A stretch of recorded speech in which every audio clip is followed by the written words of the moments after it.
suite aux étapes précédentes, on va regrouper toute l'information des étapes 1 à 4 dans un seul et même tableau dans le but de faire l'esquisse du graphique à l'étape 6. Donc là, l'étape 5, ça consiste à regrouper dans un seul tableau les valeurs critiques qu'on aurait recueillies à l'étape 3, 4 et aussi les valeurs exclues du domaine. Mettre dans une ligne le comportement des signes de la dérivée première, dans une autre ligne, les signes et les valeurs de dérivée seconde, et dans la dernière ligne, le comportement, donc est-ce que c'est croissant, décroissant, concave vers le haut, concave vers le bas, de la fonction dont on souhaite avoir l'analyse. Donc ici, on regarde brièvement l'exemple qui est ici. Je n'ai pas fait les étapes en détail dans l'exemple qui suit, mais c'est juste de regrouper l'information qui est important. Donc vous avez le domaine de la fonction qui est les réels. On peut aussi s'intéresser au zéro et à l'ordonnée à l'origine. Donc si je fais l'ordonnée, c'est de remplacer chacun des x par 0, donc ça fait 0. 0 sur 2 moins 0 sur 3. Et les zéros, j'ai encore une fois 0 et 8 tiers. Donc ça veut dire, je mets la fonction égale à 0, j'isole le x et j'obtiens une formule avec deux réponses différentes. Après vérification, donc si j'ai fait mes limites à l'infini et à moins l'infini pour avoir les asymptotes horizontales, je n'ai aucune asymptote qui se dessine par rapport à cette fonction-là. Je ne pouvais même pas commencer la démarche non plus pour l'asymptote verticale puisque j'ai aucune valeur exclue du domaine. Donc, le domaine, c'est les réels. Ensuite, j'aurais fait à l'étape 3 la dérivée première. Si vous voulez le tester, la dérivée première, ça donne ce que vous voyez ici. Donc, j'obtiens 2x2, parenthèse, x moins 2. Donc là, c'est en faisant la dérivée. N'oubliez pas que ce n'est pas une dérivée de quotient parce que vous n'avez pas de variable au dénominateur. Donc là, c'est comme si on dérivait 1/2 x à la 4 moins 4 tiers x à la 3. Et en simplifiant tout ça, on obtient la dérivée que vous voyez là. Donc, ça me donne les valeurs critiques 0 et 2. Donc, les deux valeurs qui annulent chacun des deux facteurs. Donc, à ces deux endroits-là, la dérivée première est égale à 0. Ensuite, en faisant la dérivée seconde, on obtient les valeurs critiques 0 et 4 tiers. Donc, je dériverai à nouveau ceci, si ça vous intéresse de le tester, la dérivée seconde de la fonction précédente. Ça me donnerait 2x multiplié par 3x moins 4. Donc, vous pouvez tester si vous voulez avec la simplification. Et donc, on voit que le premier facteur s'annule quand x vaut 0 et le deuxième facteur s'annule quand x vaut 4 tiers. Fait que 3 fois 4 tiers, ça donne 4. 4 moins 4, ça fait 0.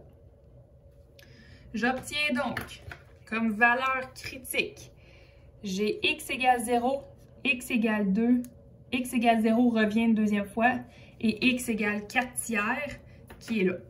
Donc, finalement, j'ai trois différentes valeurs critiques. J'ai 0, 4 tiers et 2 en ordre croissant. Donc, c'est ça que je mets dans l'axe, sur l'axe des x en haut ici, qui est illustré, avec tous les intervalles entre les valeurs critiques. Pour la dérivée première, je n'ai un 0 qu'à cet endroit-là et là. Le 4 tiers n'a pas rapport dans la dérivée première. Je fais comme s'il n'était pas là. Dans la dérivée première, là, je fais comme si j'avais un intervalle entre ici et là, qui est tout pareil. Un intervalle avant et un intervalle après. Pour les signes de la dérivée première, je pense que vous commencez à comprendre un peu le principe du signe. Donc, je repère ma dérivée première, je rentre un chiffre à l'intérieur et je m'intéresse au signe. Et ici, ça va donner moins pour cet endroit-là. Après, ça donne encore moins. Puis ensuite, plus. Donc ça, c'est l'analyse du signe de la dérivée première.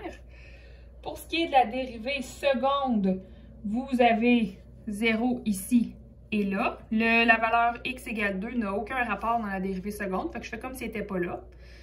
Ce qui arrive ici avant 0 comme signe, c'est positif. Ensuite, entre les deux, c'est négatif. Puis par la suite, c'est positif. qu'est-ce qui se passe ensuite? C'est l'étape finale. Je dois regarder comment se comporte ma fonction par rapport aux informations que j'ai ici. Donc, si je vois un moins dans la dérivée première, ça veut dire que ça descend. Si je vois un plus dans la dérivée seconde, ça veut dire que c'est en forme de sourire. Donc, finalement, quand je combine tout ça, ça descend de manière concave vers le haut. La flèche n'a pas besoin d'être bien précise, c'est pas grave, même si vous voyez une petite bosse ici, c'est vraiment juste de comprendre le principe. Là, ici, ça a sûrement monté, peut-être pour être plus précis, j'aurais pu faire ceci, là. Donc, ça s'en va de cette manière-là. Je fais le même principe ici, ça descend concave vers le bas. Donc, si je veux faire un dessin, ça ferait ceci. Descend concave vers le haut. Donc, je fais ceci. Et là, ça monte concave vers le haut. Et donc, je fais la courbe qui est là. Ce qui manque à combler, ce sont les espaces ici qui me demandent la valeur de la fonction. Donc, c'est toujours ça, la valeur de la fonction dérivée, la valeur de la fonction dérivée deuxième et la valeur de la fonction elle-même. Donc, ici, f de 0, je vais l'écrire ici, là, f de 0, il faudrait le remplacer ici, ça donnait 0. F de 4 tiers, donc là, il faudrait faire 4 tiers exposant 4 sur 2, moins 4 fois 4 tiers exposant 3 sur 3. Ça donne un beau calcul. Votre calculatrice peut faire la réduction à votre place. Donc, ça fait moins 128/81e. Donc, moins 128/81e, c'est d'une beauté extraordinaire. Ça vaut environ combien? Bien, on peut le calculer. Donc, moins 128 divisé en 81, ça donne environ moins 1,58. Donc, environ moins 1,58. J'aime mieux la valeur exacte, mais on se donne une idée de l'ordre de grandeur pour quand on va faire l'esquisse du graphique.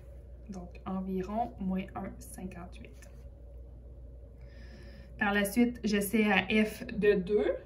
Donc, à f de 2, je fais le même stratagème. Ça me donne moins 8 tiers.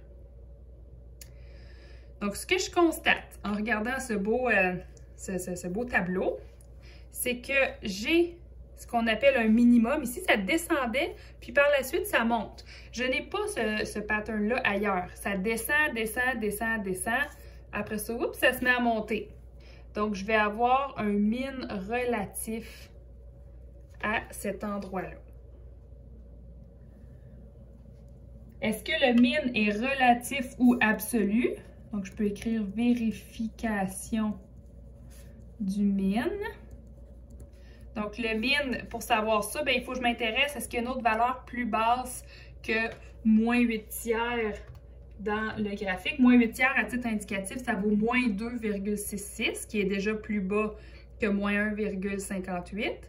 Mais là, je peux constater ici que ça arrivait de plus haut et ça monte par la suite. Mais juste pour mettre constamment la même démarche, on va faire la limite de x tend vers l'extrémité de ma fonction de départ, moins 4x3 sur 3. Donc ça donne l'infini moins l'infini.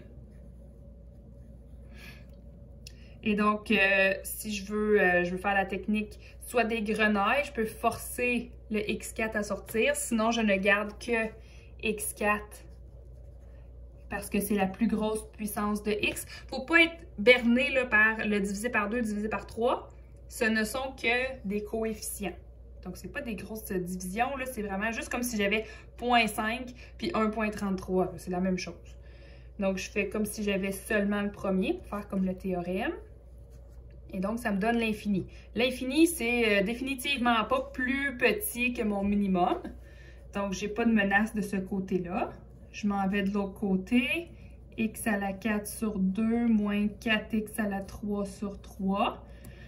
Donc, ça me donne l'infini moins moins l'infini. Parce que moins l'infini à la 4, ça redevient positif. Moins l'infini à la 3, ça reste négatif. Et il y avait un moins en avant.